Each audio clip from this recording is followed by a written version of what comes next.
CSC Gurukul channel. आप सभी जैसे जान रहे हैं कि हमने इकोनॉमी PYQ सीरीज चलाई हुई है और अब तक हमने 2011 से 2017 तक के जितने भी PYQ इकोनॉमी के आए हैं वो हमने कंप्लीट किए हैं with concept plus logical base पर। देखो, ज़्यादातर जो मेन कॉन्सेप्ट होता है वो हमारे कॉन्सेप्ट का होता है। मतलब यदि आपको कॉन्सेप्ट अच्छे से क्लियर है तो किसी भी क्वेश्चन को आप इजीली गिरा सकते हो, मतलब सॉल्व कर सकते हो। ठीक है, और मेरा सबसे पहला मोटिव यही रहता है कि आपको कॉन्सेप्ट क्लियर कराया जाए। ठीक है, क्योंकि यूपीएससी का पेपर है, सिंपल सी बात है, ब्लाइंड कैचिंग से कभी भी पेपर नहीं निकलता है। कॉन्सेप्ट आपका अच्छा होगा तो कहीं ना कहीं लॉजिक आपका 10% उसमें हेल्प करेगा, ये सिंपल है। ठीक है, वो आपको 50-50 के पैटर्न तक ले जाएगा, है ना। तो चलिए, जैसे कि अब स्टार्ट कर रहे हैं हम। और मैं एक चीज़ नोटिस कर रहा हूँ कि काफ़ी सारे बच्चे वीडियोज़ को देख रहे हैं बट सब्सक्राइब नहीं कर रहे हैं।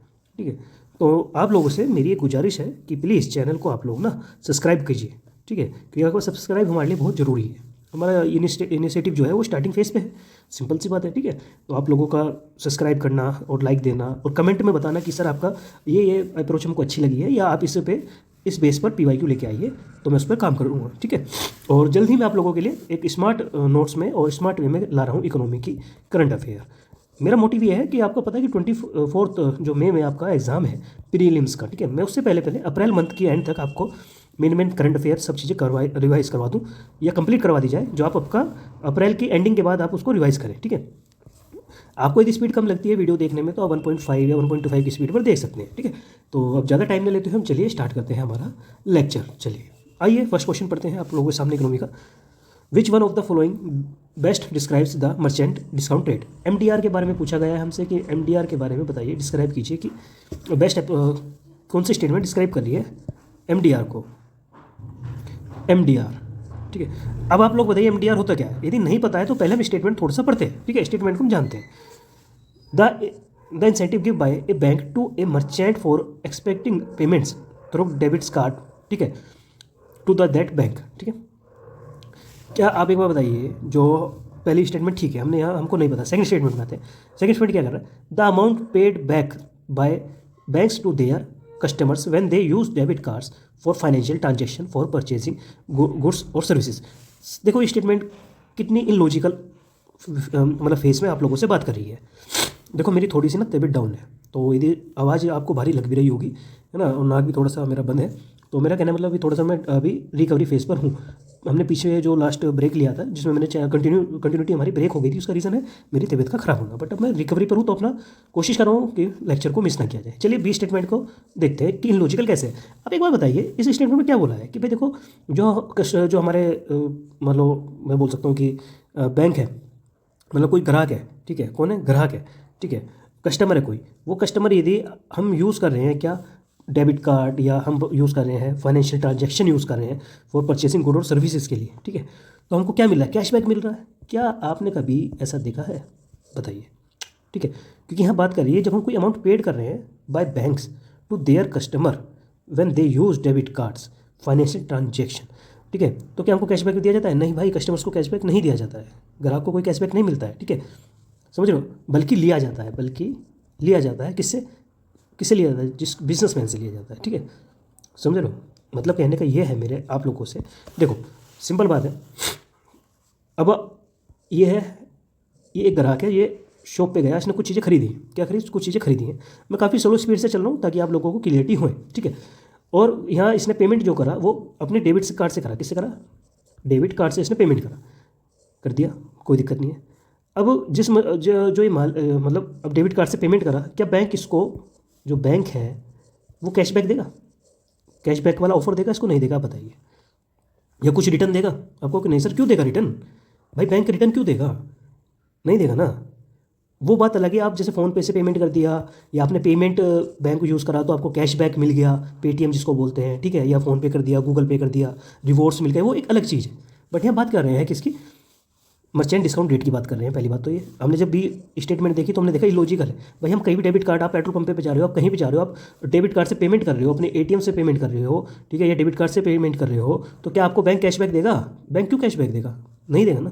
तो स्टेटमेंट क्या हो गई, भी गलत, क्योंकि आप लोगों ने करा भी होगा अपनी लाइफ में डेबिट कार्ड, आपके फादर साहब ने, आप लोगों ने कहीं ना कहीं। तो क्या बैंक आपको कैशबैक देता है, आपको नहीं सर, बिल्कुल नहीं देता है। ठीक है, पहली बात तो स्टेटमेंट भी इलॉजिकल है, गलत हो गई। सेकंड स्टेटमेंट, मतलब third statement, the charge to merchant by a bank for expecting payments from his customers through the bank debit cards. Statement C बताओ। स्टेटमेंट सी क्या बोल रही है आपके सामने? स्टेटमेंट सी बोल रही है कि जो हमारी मर्चेंट जो हमारा मर्चेंट डिस्काउंट रेट है, जो हमारा मर्चेंट डिस्काउंट रेट है, ठीक है, वो क्या है? एक टाइप से चार्ज है। क्या है वो? एक टाइप से चार्ज है, ठीक है, जो पेमेंट बैंक या बैंक सर्विस, जो bank for expecting payments for his customers through by bank के डेबिट कार्ड से जो पेमेंट एक्सेप्ट की जाती है, ठीक है, मतलब वो कोई व्यापारी है, भाई व्यापारी है, आप अब यही व्यापारी है, अब यही व्यापारी है। स्टेटमेंट इसमें देखते हैं, देखिए ये बंदा गया, इसने यहाँ से कुछ चीज़ें खरीदी, इसने पेमेंट करा किससे? डेबिट कार्ड से पेमेंट करा, ठीक है। डेबिट कार्ड की मशीन किसके पास है? ये मतलब पेमेंट किसने एक्सेप्ट करी डेबिट कार्ड की? आप कहोगे बैंक वाले ने, इसने, व्यापारी ने।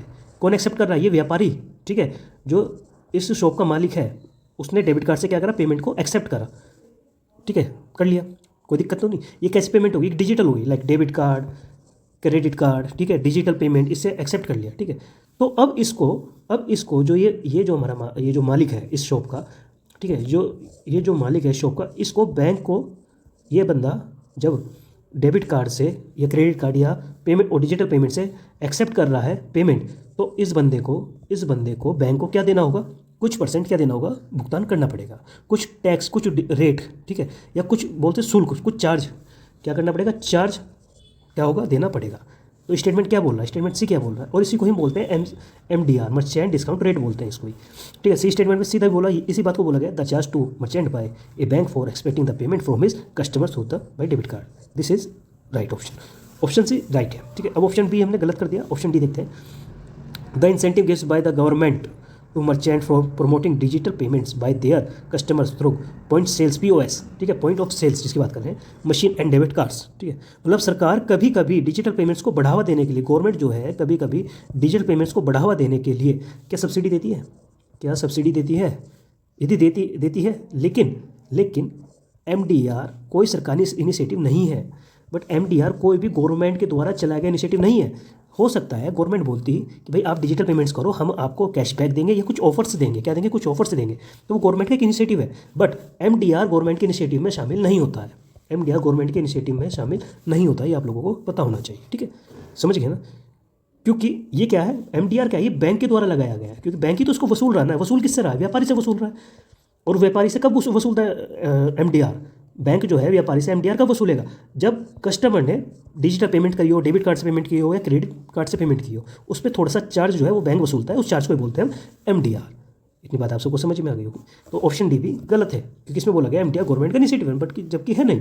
MDR तो एक बैंक इम्पोज चार्ज है जो बैंक के द्वारा लगाया गया है, ठीक है। तो राइट आंसर क्या है हमारा? राइट आंसर है हमारा C statement, right, C is right, ठीक है। और अब इतना बात समझ में आ गया होगा आप लोगों को कि MDR होता क्या है, ठीक है, मर्चेंट डिस्काउंट रेट। चलिए नेक्स्ट क्वेश्चन पर चलते हैं। आइए नेक्स्ट क्वेश्चन पे आते हैं अब हम लोग, ठीक है। देखिए क्या बोला गया नेक्स्ट क्वेश्चन पे। क्वेश्चन में बोला गया है कि with reference the India decision to levy an equalization tax of 6% on online advertisement services offered by non resident entities which of following statement is correct, ठीक है। ध्यान रखना, ये बोल रहा है किसके बारे में बात कर रहे हैं। क्वेश्चन में क्या बोला गया आपका? लेवी इक्वलाइजेशन टैक्स की बात कर रहे हैं, ठीक है, सिंपल सी बात है, किसकी? इक्वलाइजेशन ऑफ लेवी टैक्स की बात कर रहे हैं, जिसको हम शॉर्ट फॉर्म में बोल सकते हैं कि आप बोल सकते हो EL, ठीक है, इक्वलाइजेशन ऑफ लेवी टैक्स, जिसकी हम बात कर रहे हैं, ठीक है, इस बारे में बात कर रहे हैं। अब पूछ रहा है कि स्टेटमेंट क्या राइट है। फर्स्ट स्टेटमेंट पढ़ते हैं, it is introduce as part of income tax act. क्या आपने इनकम टैक्स, आपके घर में, फैमिली में कहीं ना कहीं इनकम टैक्स कोई ना कोई तो बंदा देता है, ठीक है, इनकम टैक्स, ठीक है। इनकम टैक्स किसके तहत आता है? आप कहोगे सर इनकम टैक्स एक्ट के तहत आता है इनकम टैक्स, ठीक है, मैं इसको इनकम टैक्स एक्ट बोलता हूँ, इनकम टैक्स एक्ट, ठीक है। इनकम टैक्स एक्ट में हमने कभी भी इसके बारे में थोड़ा सा जिक्र नहीं सुना है, यदि हम लॉजिकली भी बात करें, ठीक है। यदि सुना होता तो कहीं ना कहीं फैमिली में इंट्रोड्यूस हो जाता कि भाई कोई ना कोई बंदा बोल देता यार मैं इनकम टैक्स के द्वारा ना वो वाला टैक्स भर रहा हूँ, कौन सा? लेवी इक्वलाइजेशन टैक्स भर रहा हूँ, बट ये तो हमने कभी सुना ही नहीं है। तो पॉसिबिलिटी है कि ये रॉन्ग है, फर्स्ट स्टेटमेंट रॉन्ग, ठीक है। सेकंड स्टेटमेंट पे आओ, है ना। सेकंड स्टेटमेंट क्या बोल रहा है? नॉन रेजिडेंट एंटिटीज़, ठीक है, नॉन रेजिडेंट एंटिटीज़ यहाँ बात हो चुकी है, क्वेश्चन में यहाँ बात कर चुके हैं, आगे बढ़ते हैं। That offer advertisement services in India can claim A tax credit in their home country under the double taxation avoidance agreement, DTAA, जिसको हम बोलते हैं डबल टैक्स अवॉइडेंस एग्रीमेंट, ठीक है। क्या इसके अंदर ये है? क्या जो हमारा इक्वलाइजेशन लेवी टैक्स है वो DTA के मतलब अंडर आ रहा है? क्या फॉरेन कंपनीज DTA के अंडर टैक्स क्रेडिट ले सकती हैं?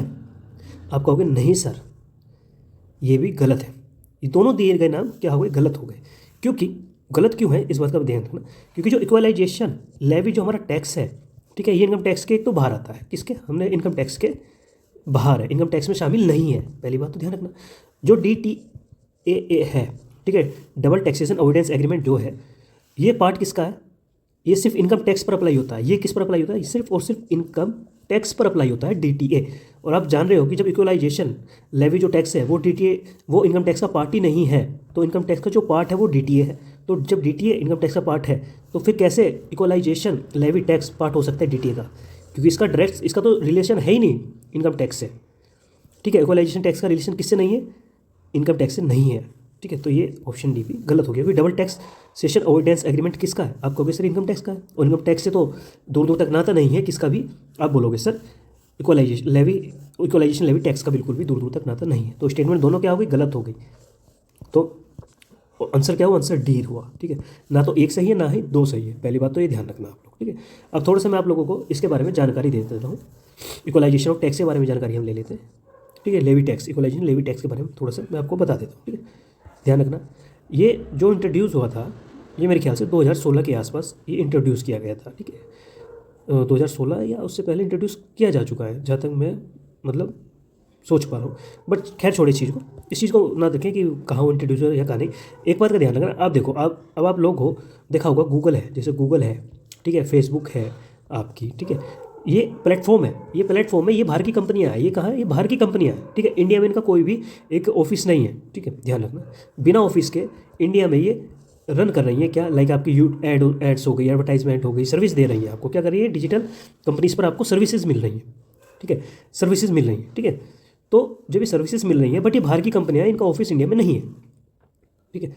तो इनसे टैक्स लेने के लिए, इन कंपनी से टैक्स लेने के लिए हम क्या लेके आए थे, आपका EL tax, equalization levy tax लेके आए थे, ठीक है, समझ लो। इसका मेन पर्पस जो है वो जितनी भी आपकी डिजिटल कंपनीज जो हैं को, जितनी भी डिजिटल कंपनीज हैं उनको टैक्स के दायरे में लाना है, टैक्स के अंडर में लाना है, टैक्स के अंडर लाना है, ध्यान रखना है, ठीक है। जो इंडिया से प्रॉफिट कमा रहा है भाई वो टैक्स तो देगा ना, सिंपल सी बात है। भले उसका ऑफिस इंडिया में नहीं है, लेकिन इंडिया से प्रॉफिट कमा रहा है तो उसको टैक्स देना होगा, और इसी को बोलते हैं लेवी इक्वलाइजेशन टैक्स, ठीक है। तो अब इतना बात समझ गए होंगे, ठीक है ना। अब आइए आखिर नेक्स्ट क्वेश्चन पे बढ़ते हैं, और ये देखते हैं नेक्स्ट क्वेश्चन आप लोगों के सामने है, देखिए सॉरी, स्टेटमेंट नंबर फर्स्ट पढ़ते हैं, क्या बोला है, the physical responsibility and budget management act की बात करें, इसको बोलते हैं हम FRBM एक्ट, ठीक है। Review committee, FRBM review committee report has recommended a debit to GDP, ठीक है, रेशियो ऑफ कितना 60% for the general government by the 2023, comprising 40% for the central government and 20% for the state governments. देखो simple सी बात है भाई, ये statement को आपको यदि सही करना है तो आपको पूरा का पूरा FRBM एक्ट पढ़ना पड़ेगा, एक एक लाइन को गौर करना पड़ेगा, एक एक लाइन का डाटा आपको माइंड में सेव करना होगा। तो ये स्टेटमेंट कहीं ना कहीं बच्चा देखो इस पर कन्फ्यूज़न करेगा, कोई भी हो, चाहे वो कितना ही पढ़ के गया है, लेकिन उसने FRBM जो काफ़ी पेजों का है, कई पेजों का है, उसको तो नहीं पूरा रिव्यू करा होगा ना। FRBM के बारे में जरूर पढ़ा होगा कि ये एक्ट क्यों है, क्यों लाया गया, क्या इसके मतलब जो है बोलते हैं इसके पार्ट्स क्या क्या है, ठीक है, ये इतना तो मालूम हो सकता है एक बेसिक सेंस के लिए। तो हम इस स्टेटमेंट को होल्ड पर रखते हैं। आइए नेक्स्ट स्टेटमेंट पे चलते हैं, क्या बोला गया, नेक्स्ट स्टेटमेंट बोले कि the central government just wait, जो central government has domestic liabilities of 21% of GDP and compare to that 49% of GDP the state governments. मतलब कहने का ये है कि भाई जो हमारी सेंट्रल गवर्नमेंट, जो हमारी कंट्री की सेंट्रल गवर्नमेंट है, उसके ऊपर जो देनदारियां हैं, जो लाइबिलिटीज़ हैं, ठीक है, वो तो सिर्फ 20% है, जो कि पूरे देश का एक मतलब सेंटर क्या है, पूरे देश का एक हिस्सा है। जो गवर्नमेंट सरकार है वो हर राज्यों का मतलब कहने का सबसे बड़ी सरकार कौन सी होती है, हमारे दिल्ली में बैठी सरकार, दिल्ली में बैठी सेंटर की सरकार, ठीक है, जो पूरे देश को चलाती है, पूरे देश को चलाती है, उसकी देनदारियाँ सिर्फ 21% है, जबकि एक छोटे से राज्य की जो देनदारियाँ हैं वो 49% है। क्या जो देनदारी मतलब लाइबिलिटीज़ है वो 49% है एक छोटे से स्टेट की, और 21% है एक सेंट्रल गवर्नमेंट की। मतलब कहने का ये है कि मान के चलिए आप, ये हमारा इंडिया है, ठीक है, इस पूरे इंडिया को कौन चला रहा है, हमारी सेंट्रल की गवर्नमेंट, सेंट्रल गवर्नमेंट ही तो चलाती है ना, ठीक है।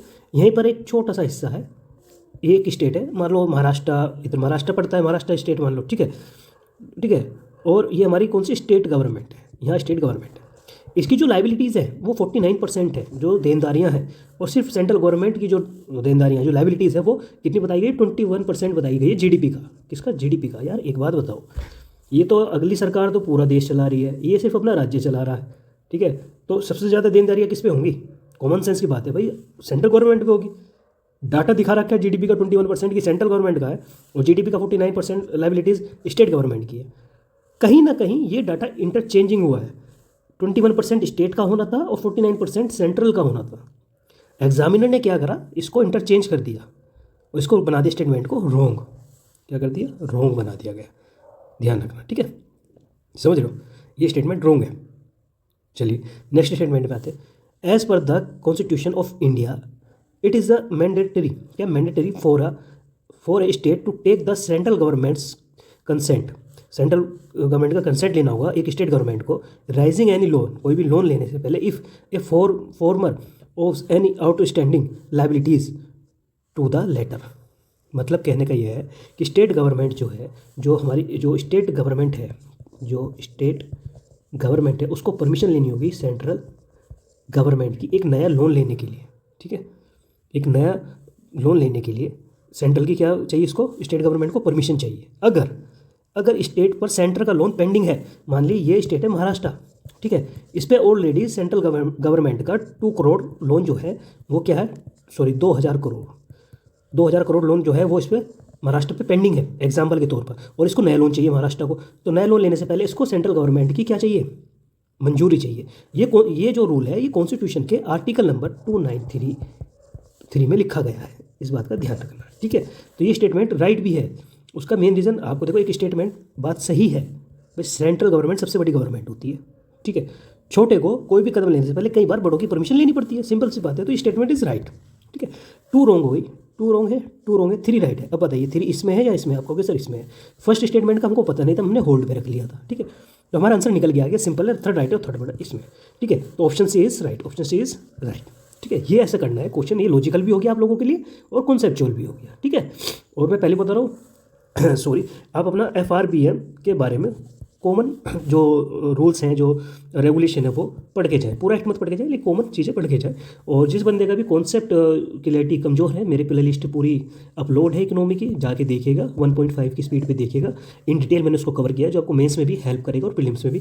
24 वीडियोज़ पढ़ी हैं, जाइए देखिए, ठीक है। चलिए अब नेक्स्ट क्वेश्चन की ओर हम बढ़ते हैं।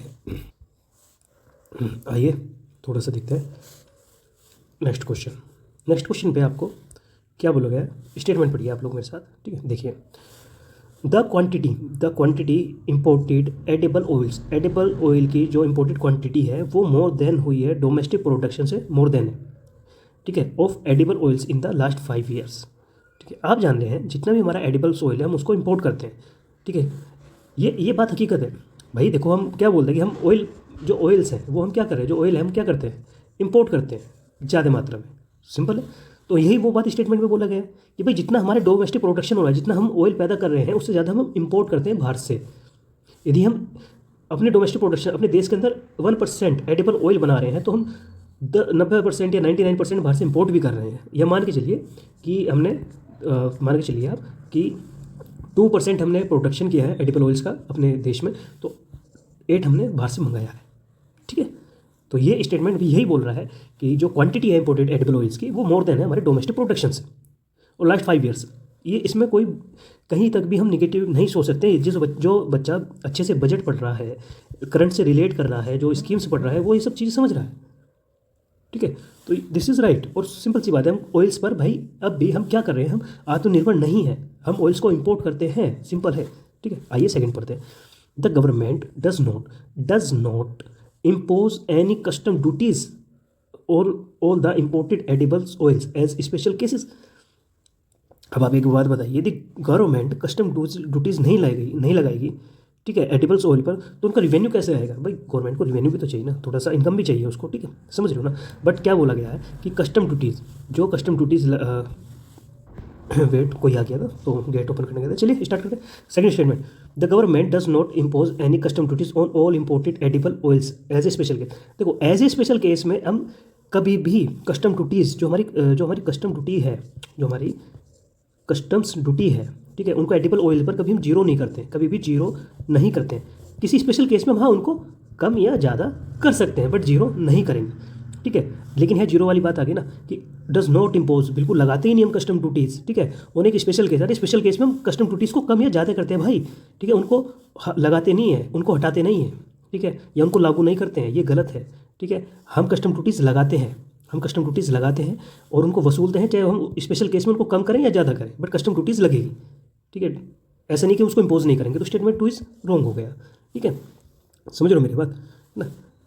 तो दूसरी बात, गवर्नमेंट इम्पोर्ट ड्यूटीज चेंज कर सकती है कुछ एडिबल्स ऑयल्स पे, जैसे क्रूड ऑयल्स पर, जो क्रूड ऑयल्स है, ठीक है, या आप सोयाबीन ऑयल्स बोल सकते हो। सोयाबीन ऑयल हम अभी कर रहे हैं, सनफ्लावर ऑयल्स हम अभी इंपोर्ट करते हैं, ठीक है। इनको जीरो नहीं कर सकती बट इन पे इंपोर्ट ड्यूटीज कम कर सकती हैं, ठीक है। तो स्टेट नंबर 2 इज रॉन्ग हो गया, state number first is right है, ठीक है। तो आंसर इज ए। आइए नेक्स्ट क्वेश्चन की ओर हम चलते हैं।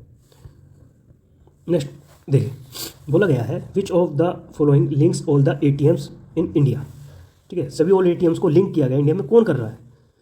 कल आपने मेरा 2017 वाला एक PYQ कवर किया होगा जिसमें हमने NPC की बात करी थी, ठीक है। हमने किसी वक्त NPCI की बात करी थी, national payment corporation of India, जो आपके लिए UPI की बात कर रहा है, जो आपके लिए ATM लाया है, इन सब की बात कर रहे हैं, ठीक है। जिसको NPCI पता है वो राइट कर देगा, राइट इसका आंसर NPCI ही है, ठीक है।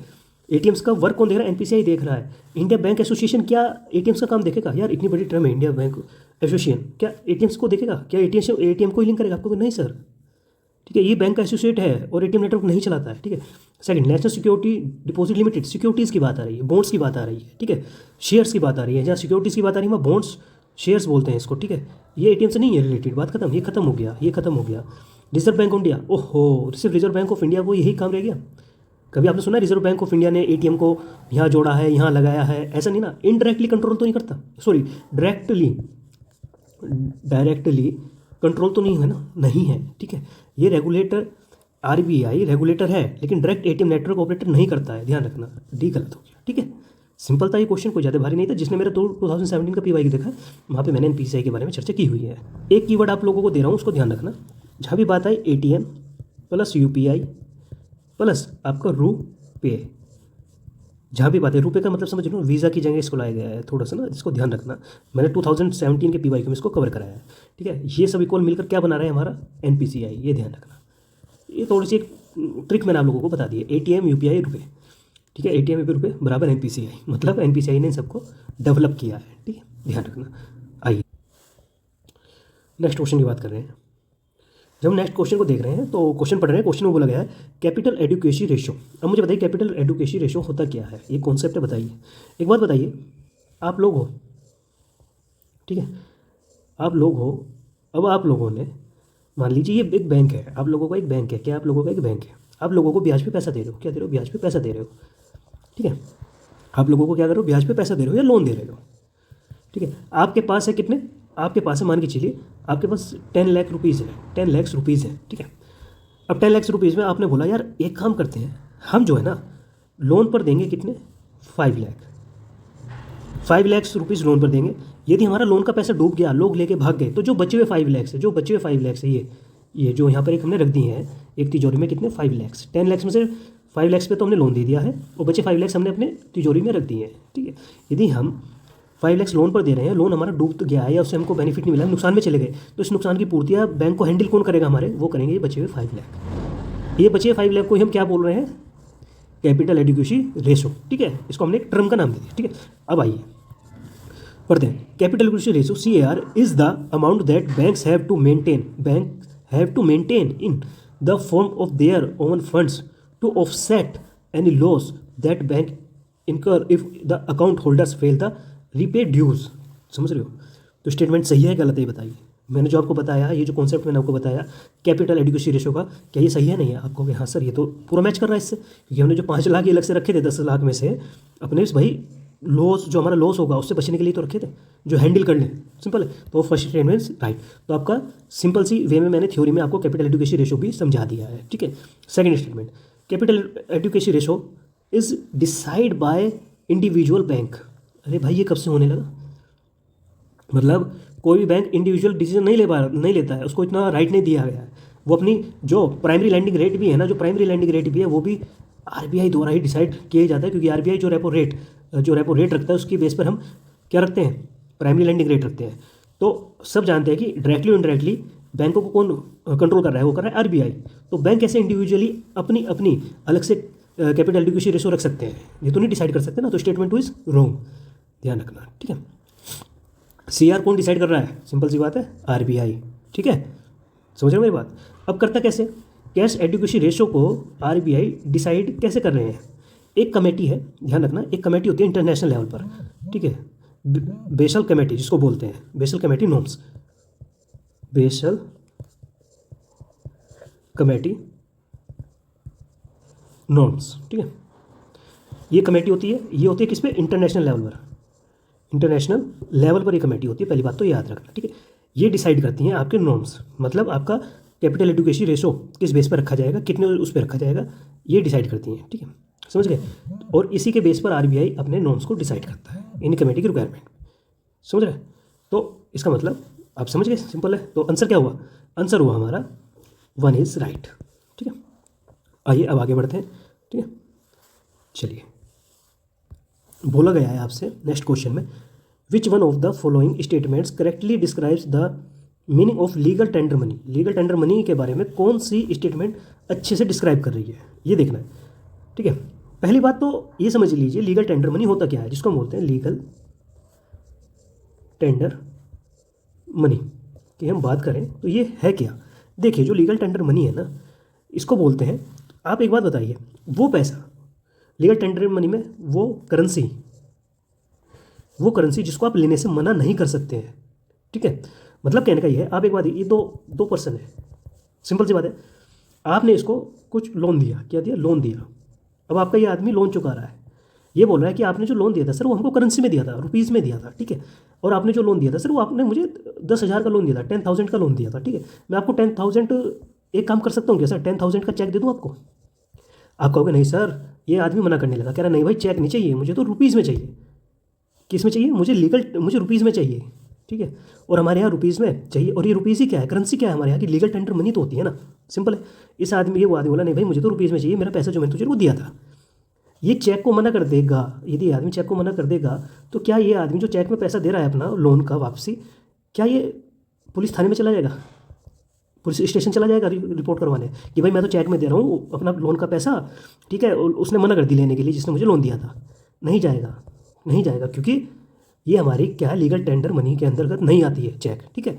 अब यही आदमी अपने लोन का पैसा जो वापस दे रहा है, जिससे लोन लिया था, बोलता है भाई चल यार बिटकॉइन में मैं दे रहा हूँ तेरे को, ये इस आदमी का राइट है, मना कर देगा, कह रहा नहीं भाई मुझे बिटकॉइन में नहीं चाहिए, मुझे तो मेरे रुपीज़ में चाहिए, ठीक है, कोई दिक्कत नहीं। लेकिन यही आदमी अब अपना लोन का पैसा रुपीज़ में दे रहा है, करेंसी में दे रहा है, जिसमें लिया था लीगल टेंडर मनी में, उसमें ही दे रहा है, ठीक है। बट ये आदमी लेने को मना नहीं कर सकता कि यार मुझे रुपीज़ में मत दे, तो मुझे बिटकॉइन में दे, ये ऐसा नहीं बोल सकता। इसके ऊपर कानूनी कार्रवाई हो सकती है, क्योंकि हमारी लीगल टेंडर मनी क्या है? हमारे रुपीज़, करेंसी, हमारे कोइंस जो चल रहे हैं, जो 500 के नोट हैं आप लोगों की जेब में, 500 के नोट्स हैं, आपके 10 के नोट है, 10 का सिक्का है, 20 का सिक्का, ये सब क्या है? लीगल टेंडर मनी है, इसको लेने से मना नहीं कर सकते। यदि मना कर देता है तो इस पर क्या होगी? कार्रवाई होगी, ठीक है। समझ गए मेरी बात? तो लीगल टेंडर मनी का मतलब अब बेसिक हो गया, अब आप समझ गए, ठीक है। अब आइए स्टेटमेंट पे आते हैं, क्या बोल रहा है? The money which is tender in courts of law defray the fee of legal case. इससे तो कोई मतलब नहीं होता। फर्स्ट स्टेटमेंट से तो हमारा कोर्ट फीस से लीगली टेंडर का कोई रिलेशन नहीं है, सिंपल है। Second, the money which a creditor is under compulsion to accept in settlement of his claims, ठीक है, ये राइट है। स्टेटमेंट भी इज राइट है, समझ रहे हो क्यों राइट है? मैंने आपको क्या बताया कि भाई the money which creditor is under compulsion to accept the settlement of his claims, ठीक है। आपको पैसा, आपने जो लीगल टेंडर में पैसा दे रहा है जो आपको, आप उससे मना नहीं कर सकते हो। आप उसको मना नहीं कर सकते हो कि यार हमें तो रुपीज़ में पैसा मत दे, मेरा लोन रुपीज़ में मत रिटर्न कर, ठीक है, जो मैंने तेरे को पैसे दिए वो रुपीज़ में मत दे, ऐसा नहीं बोल सकते हम इसको, क्योंकि रुपीज़ में मतलब हमारी जो करेंसी है, हमारे जो कॉइन्स है, यही हमारे क्या लीगल टेंडर मनी है, और हम इसको लेने से मना नहीं कर सकते। ये इसमें ये बात कह गई है। State number B is right, ठीक है। स्टेट नंबर सी में आते हैं, the bank money in the form of cheques, draft, bills. मैंने आपको क्या बताया, अभी चेक में दोगे तो आप मना भी कर सकते हो, क्योंकि चेक, ड्राफ्ट और बिल्स ये हमारे लीगल टेंडर मनी नहीं है, ठीक है। थर्ड, द मेटेरिक मनी, सिर्फ मेटेरिक मनी नहीं है सर्कुलेशन इन द कंट्री। क्या हमारे यहाँ सिक्के ही घूम रहे हैं? नहीं भाई, हमारे करेंसी नोट्स भी हैं, समझ रहे हो ना। लीगल टेंडर मनी में हमारे यहाँ पेपर नोट्स भी हैं, पेपर करेंसी भी हैं। पेपर करेंसी जैसे लाइक 50 का नोट, 10 का नोट, 20 का नोट, 5 का नोट, सब ठीक है। तो ये भी गलत, ये भी गलत। तो option B is right, the money which creditor is under the compulsion to accept in settlement is claims. ठीक है, समझ गए मेरे बात? कोई दिक्कत है? कोई दिक्कत नहीं होनी चाहिए। ठीक है, ध्यान रखना लीगल टेंडर मनी का। आप थोड़ा सा एक मैं आपको यहाँ समझा देता हूँ, ध्यान रखना इस चीज़ का कि जो हमारी legal tender money, legal tender is equal to है किसके? Legal must accept, legally must accept आपको करनी ही होगी कानूनी तौर पर एक्सेप्ट। ठीक है, ऑप्शन बी इज राइट। ठीक है, आइए नेक्स्ट क्वेश्चन पे बढ़ते हैं। देखिए ये क्वेश्चन आप लोगों के सामने है। ठीक है, ये क्वेश्चन को जरा ध्यान से देखिएगा। क्वेश्चन में क्या बोला गया है? क्वेश्चन में बोला गया है increase the absolute and per capital real GNP, real gross national product, do not can not a higher level of economy development if, अगर मतलब हमारा जो जीएनपी है per capita real do not can not higher level economy develop if. ठीक है, अब आइए इस पर पढ़ते हैं, आगे बढ़ते हैं, स्टेटमेंट को समझते हैं। Industrial output fails to keep pace with agriculture output. Second statement, agriculture output fails to keep pace with industrial output, poverty and unemployment increase, imports grows faster than exports. देखिए हम अब इस कॉन्सेप्ट को हम अच्छे से समझते हैं। मतलब इस बात का इकोनॉमिक डेवलपमेंट की बात हो रही है, यहाँ इकोनॉमिक डेवलपमेंट टर्म दिया गया है। ठीक है, आप एक बात बताइए, कभी भी ध्यान रखना, जो इकोनॉमिक डेवलपमेंट है, क्या इकोनॉमी, मैं यहाँ लिख देता हूँ, इकोनॉमिक जो हमारी डेवलपमेंट है, ठीक है, वो कभी भी इजिकल टू नहीं है, कभी भी बराबर नहीं होती है कि इनकम ही बढ़ना है। जरूरी नहीं है आपकी इनकम हाई हो गई है, आपकी इनकम यदि हाई है तो जरूरी नहीं है कि आपकी इकोनॉमिक डेवलपमेंट पे हो, आपकी इकोनॉमी डेवलपमेंट पर हो, जरूरी नहीं है, भले आपकी इनकम कितनी है। क्योंकि इकोनॉमी डेवलपमेंट जो टर्म है, जो इकोनॉमी डेवलपमेंट जो एक टर्म है, ठीक है, जो ये टर्म एक बहुत बिग टर्म है, बड़ी टर्म है। ठीक है, इसमें काफ़ी सारी चीज़ें इंक्लूड होती है, लाइक पॉवर्टी का कम होना। किसी भी देश को आप इकोनॉमिक डेवलपमेंट कब कहोगे? जब उसमें पॉवर्टी कम हो। ठीक है, अनएम्प्लॉयमेंट भी क्या हो? कम हो, बेरोजगारी भी कम हो आप लोगों की। लिविंग स्टैंडर्ड जो आपका है, जो लिविंग स्टैंडर्ड है वो भी क्या हो? उसमें इंप्रूवमेंट हो, अच्छा पानी हो, अच्छी सांसें जी, आप मतलब कहने का अच्छी हवा में सांस ले रहे हो। ठीक है, आप लोगों को इनक्वालिटी कम हो। ठीक है, लड़कियों को भी रोजगार मिले, सबको समान नज़र से देखा जाए। जब ये सब सारी चीज़ें इंक्लूड होती हैं तो हमारा बनता है इकोनॉमिक डेवलपमेंट टर्म। ठीक है, जीएनपी बढ़ रहा है लेकिन गरीबी और बेरोजगारी भी बढ़ रही है, तो मतलब कहने का हमारा डेवलपमेंट नहीं हुआ है। ठीक है, क्वेश्चन में बढ़े, do not can not the higher level of economic development if. पहली स्टेटमेंट पढ़ते हैं, industrial output fails to keep peace with agriculture output. जो ये फर्स्ट स्टेटमेंट है, ये कहीं ना कहीं क्या दिखा रही है आपको, ये बताइए। ये भाई ये फेलियर दिखा रही है स्ट्रक्चरल चेंजेस का। ये स्ट्रक्चरल चेंजेस जो है उससे रिलेटेड है। ठीक है, ये डायरेक्ट डेवलपमेंट को नहीं दिखा रहा है, डायरेक्ट डेवलपमेंट को कैंसिल नहीं करता है, ये नहीं है, ये डेवलपमेंट को डायरेक्ट कैंसिल नहीं करता, ये स्टेटमेंट नहीं है। सेकंड स्टेटमेंट भी, agriculture output fails to keep peace with industrial output, नहीं, ये भी स्ट्रक्चरल की वजह से कमी है, ये दोनों स्टेटमेंट गलत है। बट सी स्टेटमेंट मैंने क्या बताया, इकोनॉमिक डेवलपमेंट में क्या क्या शामिल है? पॉवर्टी, अनएम्प्लॉयमेंट, लिविंग स्टैंडर्ड और आपकी जो ये क्या नाम बोलते हैं, इनक्वालिटी। ठीक है, इनक्वालिटी, मैं इसको से यहाँ लिख देता हूँ, इनक्वालिटी। ठीक है, तो बताइए थर्ड स्टेटमेंट क्या दिखा रहा है? पॉवर्टी की बात हो गई है, अनएम्प्लॉयमेंट इंक्रीज हो रहा है, जब भी इंक्रीज होगा क्या हमारा इकोनॉमिक डेवलपमेंट होगा? भले हमारी जीएनपी ग्रो कर रही है, कुछ भी कर रहा है, आप कहोगे नहीं सर नहीं होगा। ठीक है, तो आंसर क्या है? C is right, answer C is statement right. ये तो पूछा है ना कि आपके जीएनपी तो ग्रो कर रहा है, बट आपके हायर इकोनॉमी लेवल भी इकोनॉमिक डेवलपमेंट होगा या नहीं होगा? किस रीज़न से नहीं होगा? यदि आपका पॉवर्टी एंड एम्प्लॉयमेंट इंक्रीज हो रहा है, भले आपका जीएनपी कितना बढ़ रहा है, यदि ये भी बढ़ेगा तो आपका इकोनॉमिक डेवलपमेंट नहीं होगा। तो ऑप्शन सी इज राइट। ठीक है, आइए आगे बढ़ते हैं नेक्स्ट स्टेटमेंट पे। नेक्स्ट क्वेश्चन हमारा क्या बोल रहा है? If commodity is provided free, जो कमोडिटी है provided free to the public by the government द्वारा, कोई भी कमोडिटी यदि फ्री दी जा रही है पब्लिक को, ठीक है, देन तब the opportunities cost is zero. क्या मतलब उसकी कॉस्ट जीरो है? आप बताइए, क्या वो कॉस्ट होती नहीं उसकी? गलत, कॉस्ट होती है। कोई भी चीज़ आसमान में से तो बन के नहीं आई है भाई। आप एक बार बताइए, आपको गवर्नमेंट ने बोला कि भाई हम आपको राशन 5 kg राशन, ठीक है, पर मंथ फ्री देंगे। क्या देंगे? फ्री देंगे। क्या इस 5 किलो राशन को बनाने में, 5 किलो के राशन में मान लो राइस आ रहा है और वीट आ रहा है, आपका गेहूँ आ रहा है, क्या आपको तो फ्री मिल रहा है, क्या इसकी कोई कॉस्ट नहीं होगी? होगी ना, इसकी प्रोडक्शन की तो कॉस्ट होगी ना भाई। जिस लैंड पे ये उगे हैं वहाँ पर यूरिया भी डाला होगा, उसका भी एक अपना प्राइस होगा। वहाँ पे जोत भी हुई है, वहाँ पे सिंचाई भी हुआ, इरिगेशन भी हुआ है, बिजली भी लगी है, सब चीज़ें लगी है, ट्रैक्टर चला है, डीजल चला है। तो इन सब का कॉस्ट, तो मतलब इन सब जो उत्पादन हुआ है मिलकर, मतलब जो जो लगा है, ये जो फसल बनी है, चाहे वो वीट हो आपकी, चाहे वो आपका राइस हो, जो भी आपका उत्पादन हुआ है, ठीक है, वो फ्री में तो नहीं हुआ ना भाई। डीजल का पैसा लगा है, यूरिया का लगा है, ट्रैक्टर का लगा है, पानी का लगा है, इरिगेशन का लगा है।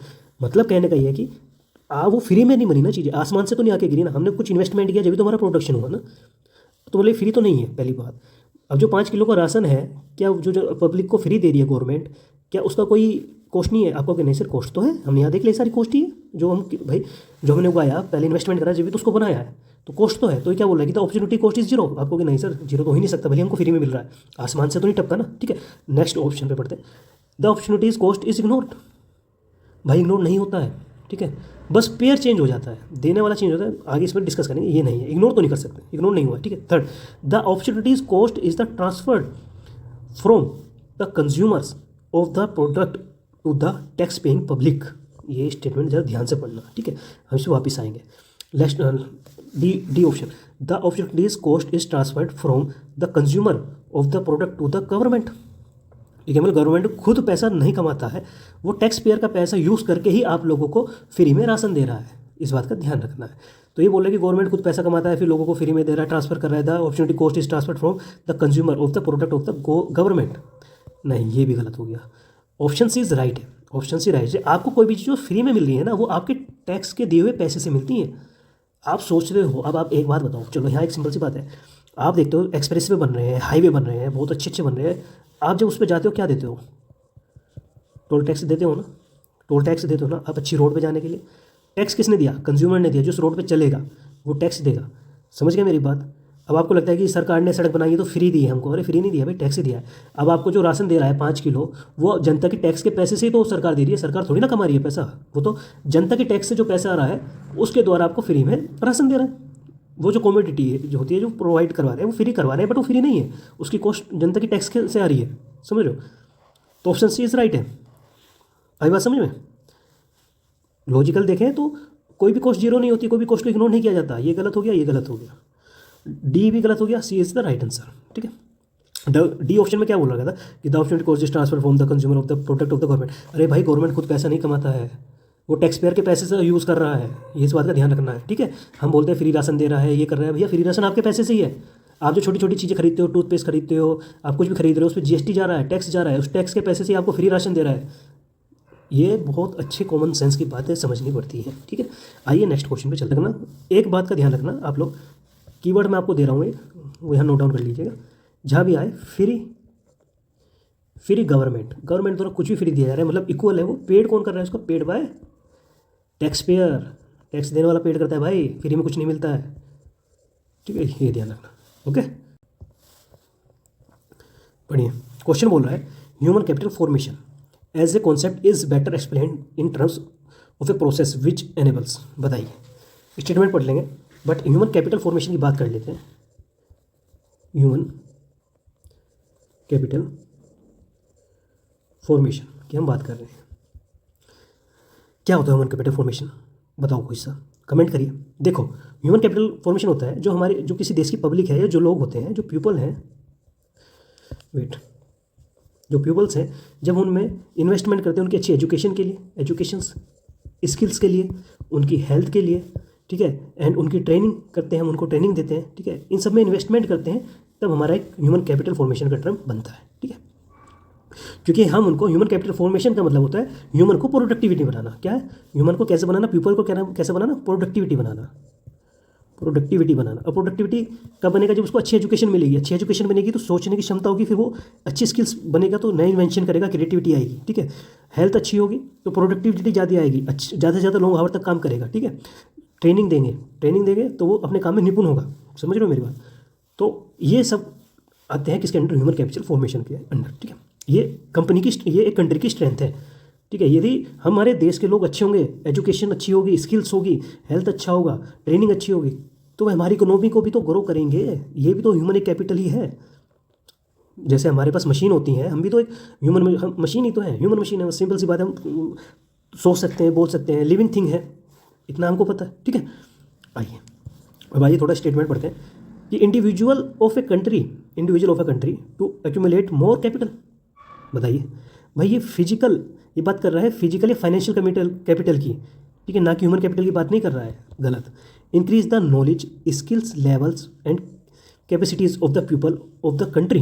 यस, स्टेटमेंट इज राइट, क्योंकि यहाँ knowledge, skills, levels, capacity increase करना लोगों की, statement two is right. First wrong है, फर्स्ट रॉन्ग है।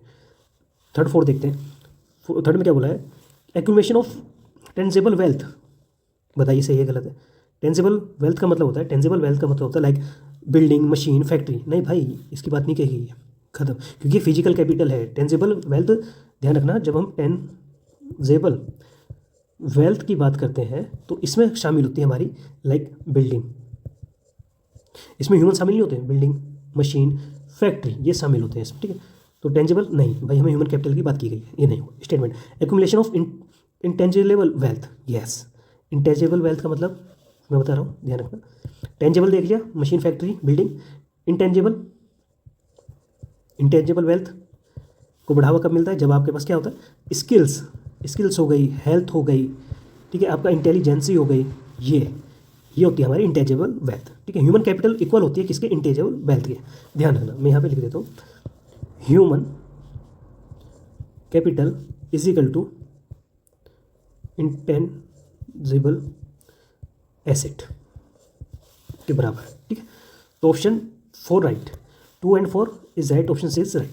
समझ गए मेरी बात आप लोग, इतना है ना। चलिए अब नेक्स्ट क्वेश्चन में चलते हैं। बोला गया इस क्वेश्चन में, despite being a high saving economy, एक हाई सेविंग इकोनॉमी है, कैपिटल फॉर्मेशन है, में नोट रिजल्ट, फिर भी रिजल्ट नहीं मिल रहे हैं, significant increase in output due to, वो आउटपुट नहीं आ रहा है जो हम दे रहे हैं, हमारे पास अच्छी इकोनॉमी है, कैपिटल है, सेविंग्स है, सब कुछ लगाया, बट वो आउटपुट नहीं मिल रहा है, किसके रीज़न से नहीं मिल रहा है, अब हमें वो बताइए। देखिए, वीक एडमिनिस्ट्रेटिव मशीनरी, ये इनडायरेक्ट फैक्टर है, ठीक है, हो सकता है मैंने मान लिया। इलिटरेसी, हाँ हो सकता है। हाई पॉपुलेशन डेंसिटी, पता नहीं, लेकिन हाई कैपिटल आउटपुट रेशो, ये देखो 3 टर्म्स में से यदि लॉजिकल गैसिंग करें तो हमने देखा ये जो 3 स्टेटमेंट, जो 3 ऑप्शन है स्टार्टिंग के, ये बेसिक है, बट डी ऑप्शन देखें तो ये थोड़ा ऑफिशियली अलग ही टर्म आई है, हाई कैपिटल आउटपुट रेशो, तो हम इसको राइट मान सकते हैं, राइट मार के आएंगे, क्योंकि ये तीनों में से डिफरेंट है, ठीक है।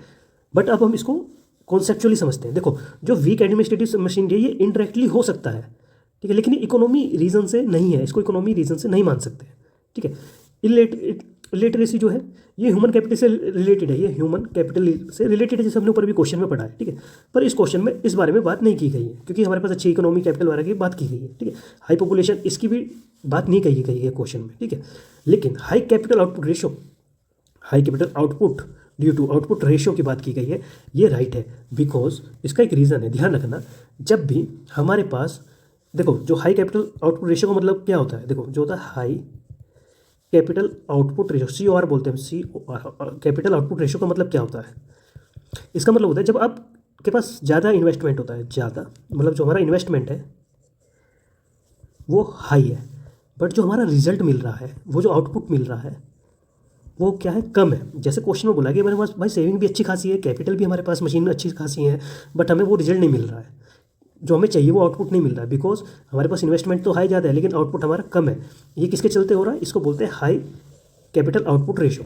जो हमारा लो आउटपुट रेशो होता है जिसको बोलते हैं LOR, लो आउटपुट रेशो, ठीक है, इसका ध्यान रखना। लो कैपिटल, मैं लिख देता हूँ, लो कैपिटल आउटपुट रेशो, इसमें क्या होता है, इसमें इन्वेस्टमेंट तो कम की जाती है, बट जो इसका आउटपुट होता है, जो रिटर्न होता है, जो आउटपुट होता है वो हाई होता है। यदि इस ऑप्शन में एक और ऑप्शन में जोड़ दूँ, यदि ई करके एक ऑप्शन ई दे दिया, मैंने बोल दिया लो कैपिटल आउटपुट रेशियो, बताओ क्या सही होगा, आप कहोगे सर डी ही सही है, क्योंकि डी हाई कैपिटल रेशियो क्या है, high investment but output low. Low capital ratio क्या है, कम इन्वेस्टमेंट, पैसा कम लगाओ, मुनाफा ज़्यादा कमाओ, ठीक है, ये याद रखना है, बस समझ में आ गई। अब आइए नेक्स्ट क्वेश्चन पे चलते हैं, पढ़ते हैं। इस क्वेश्चन नंबर 56 में आ रहे हैं। बोला गया है, the reserve bank of India manage the services government of India securities but not any state government securities. अरे भाई एक बात बताइए, क्या बोला गया है, RBI सिर्फ और सिर्फ जो हमारी सेंट्रल की गवर्नमेंट है, गवर्नमेंट ऑफ इंडिया की जो सिक्योरिटीज़ हैं, ठीक है, समझ रहे हो, उनको मैनेज करता है, लेकिन स्टेट की सिक्योरिटीज़ नहीं करता। भाई क्यों, स्टेट के लिए अलग कोई बैंक आपने सुना है क्या कि महाराष्ट्र के लिए, यूपी के लिए बैंक है? ऐसा तो नहीं सुना भाई। आरबीआई तो बैंकों का बैंक है। यदि महाराष्ट्र और हमारा Maharashtra, UP, Maharashtra, other states हैं, ठीक है, जितने भी बैंक हैं या पूरे भारत में जितने भी बैंक हैं, उन सब बैंक का फादर कौन है? आपको सर आरबीआई। तो मैनेज कौन करेगा स्टेट के भी? आपको सर आरबीआई करेगा। सिंपल सी बात है, ठीक है, क्योंकि आरबीआई क्या है? Bank to centre plus state. इस बात से कोई डिनाई नहीं कर सकता, ठीक है। तो स्टेटमेंट क्या होगी? गलत। First is wrong, first is wrong. अब हम आगे 50-50 वाले रेशो पे। स्टेट नंबर सेकंड पढ़ते हैं। Treasury bill are issue by the government of India and there are no treasury bill issue by the state government. मतलब जो ट्रेजरी बिल है वो सिर्फ और सिर्फ जो हमारी सेंट्रल गवर्नमेंट है, जो हमारी सेंट्रल गवर्नमेंट है, वो ही जारी कर सकती है ट्रेजरी बिल को। स्टेट गवर्नमेंट जारी नहीं कर सकती। ये स्टेटमेंट इज राइट। ये ट्रेजरी बिल जारी कर सकती है सेंट्रल गवर्नमेंट, स्टेट गवर्नमेंट नहीं करती है, ध्यान रखना। तो बी ऑप्शन इज राइट। अभी देखिए बी और सी में से 2 किस में आपका होगा सर? इसमें है, सी ऑप्शन में। तो सी ऑप्शन इज राइट हो जाता है, ठीक है, ध्यान रखना है, ठीक है। ट्रेजरी बिल क्या होता है? मैंने आपको बताया था, शॉर्ट टर्म गवर्नमेंट सिक्योरिटीज होती है, टी बिल। ट्रेजरी बिल जिसकी बात कर रहे हैं, टी बिल जिसको बोलते हैं, ये क्या है? ये शॉर्ट टर्म गवर्नमेंट सिक्योरिटीज़ होती हैं, शॉर्ट टर्म गवर्नमेंट सिक्योरिटीज़ होती हैं, ठीक है। इनको सिर्फ कौन करता है? Government of India. Government of India ही इनको इशू करती हैं, ठीक है। स्टेट गवर्नमेंट से इनका कोई मतलब नहीं होता, ध्यान रखना। स्टेट गवर्नमेंट से इनका कोई मतलब नाता नहीं है, ठीक है। थर्ड पे आते हैं। Treasury bill offer are issue at a discount from the payer value. Yes, ध्यान रखना, दिस इज राइट, ठीक है। टी बिल की बात हो रही है ना, मैं यहाँ लिख देता हूँ, इसका स्टेट गवर्नमेंट से कोई मतलब नहीं होता है ट्रेजरी बिल का, ठीक है। अब आइए देखिए, स्टेट नंबर 30 राइट है। ट्रेजरी बिल को जो ऑफर किया है is to at the discount from the payer value, ठीक है। एग्जाम्पल मानते हैं, इसका एग्जाम्पल समझते हैं स्टेट नंबर 3 का। स्टेटमेंट नंबर 3 का एग्जाम्पल मैं आपको बता रहा हूँ कि आपको बोला कि 100 रुपीज़ का एक टी बिल है, क्या है? ट्रेजरी बिल है, ठीक है। आपने इसको 97 में ले लिया, डिस्काउंट में, 3 रुपये के डिस्काउंट में 97 में ले लिया। लेकिन जब आप इसको मैच्योर करवाओगे, इसको मतलब भुनाओगे, जब इसको वापस करोगे, जब इसको खुलवाओगे, तो आपको मिलेंगे कितने? 100 रुपये ही मिलेंगे, ध्यान रखना। समझ रहे हो मेरी बात, ठीक है। लिया, देखो टी बिल जो है उसकी वैल्यू है 100 रुपये की, आपने लिया 97 में, आपको 3 रुपीज़ के डिस्काउंट में मिला है, ठीक है। लेकिन जब आप इसको दोबारा खुलवाओगे, ओपन करवाओगे, अपना पैसा निकालोगे यहाँ से, तो आपको मिलेगा कितना? 100 रुपये। या इसको बेचोगे, दूसरों को दोगे, तो कितने मिलेंगे? 100 रुपये मिलेंगे।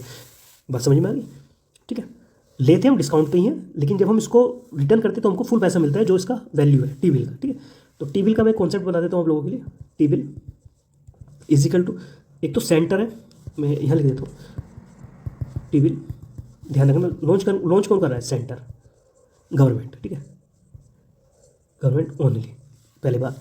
प्लस डिस्काउंट पर परचेज किए जा रहे हैं, प्लस नो इंटरेस्ट। इस ध्यान रखना, टी बिल भी इंटरेस्ट नहीं मिलता है, इंटरेस्ट नहीं मिलेगा, डिस्काउंट मिलेगा, नो इंटरेस्ट। समझ गए मेरी बात? ये होते हैं हमारे टी बिल। ये बस 3 कॉन्सेप्ट याद रख लेना, इनफ है, ठीक है। अब आइए नेक्स्ट क्वेश्चन की ओर बढ़ते हैं। आंसर मैंने आपको बता दिया, सी आंसर इसका, ठीक है। आइए नेक्स्ट क्वेश्चन की ओर बढ़ते हैं। नेक्स्ट क्वेश्चन क्या बोल रहा है? With the reference of government of public sector banking in India consider the following statement, ठीक है। Capital infusion into public sector banks bye the government of India has steadily increase in the last decades. देखो मैंने बताया ना, steadily की जहाँ बात drastically, वो क्या होती है? स्टेटमेंट गलत, फर्स्ट इज गलत, फर्स्ट इज गलत। सेकंड स्टेटमेंट पढ़ते हैं। To put the public sector bank in order the merger of associate bank with the parent state bank of India has been affected. बताइए, जब 2017 में स्टेट बैंक ऑफ इंडिया अपने 5 associate bank और भारतीय महिला bank को मर्ज किया गया था, ठीक है, समझ रहे हो? जो बैंक कंसोलिडेशन का एक मेजर स्टेप था, कंसोलिडेशन किया गया था एसबीआई में, बैंकों का कंसोलिडेशन किया गया था 2017 में, ठीक है, जिसमें 5 एसोसिएटेड बैंक थे, एक भारतीय महिला बैंक था, ठीक है, इनको मेजर किया गया था, ठीक है, टू पुट पब्लिक सेक्टर में। तो statement is second is right, ठीक है। Associate bank with the parent state bank SBI and is affected, हाँ अफेक्ट होता है, ठीक है। तो ऑप्शन 2 इज राइट। बस समझ में आ गई, ठीक है। मेरे ख्याल से यहाँ पे इस लेक्चर को ऑफ करते हैं। आज 2018 के हमने PYQ कवर कर लिया। और प्लीज़ आप लोगों से एक रिक्वेस्ट है कि चैनल को सब्सक्राइब करें, लाइक करें, शेयर करें यदि आपको मेरा कॉन्सेप्ट क्लियर समझ में आ रहा है अच्छे से, ठीक है। और जल्दी मैं इकोनॉमी की करंट अफेयर आप लोगों के सामने पेश करने वाला हूँ। थैंक यू आप सभी का।